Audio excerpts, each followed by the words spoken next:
Here are stories making news right now. I'm Rob Johnson. President Donald Trump said once again that the U.S. cannot be taken advantage of this as he headed to the NATO summit in Brussels. CBS's Mola Lenghi has the story.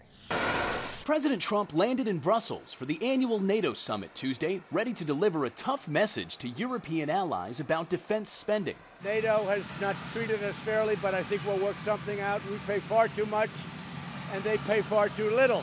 Ahead of his arrival, the president tweeted his frustrations, saying in part, many countries in NATO, which we are expected to defend, are not only short of their current commitment of 2%, which is low, but are also delinquent. We will work it out, and all countries will be happy. Of the 28 NATO nations, only the U.S. and 3 others spent the promised 2% of GDP on defense last year. Still, European Council President Donald Tusk urged Mr. Trump in a tweet not to dismiss Europe, saying, quote, U.S. doesn't have and won't have a better ally than EU. The 2-day summit in Brussels comes after last month's tense G7 meeting in Canada, where President Trump accused allies of unfair trading practices.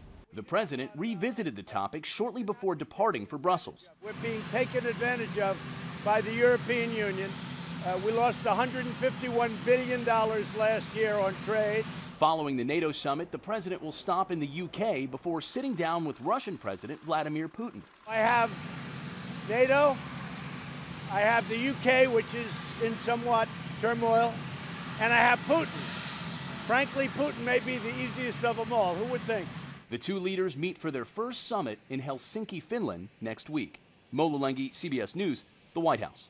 And here's meteorologist Kay Kleist with your forecast.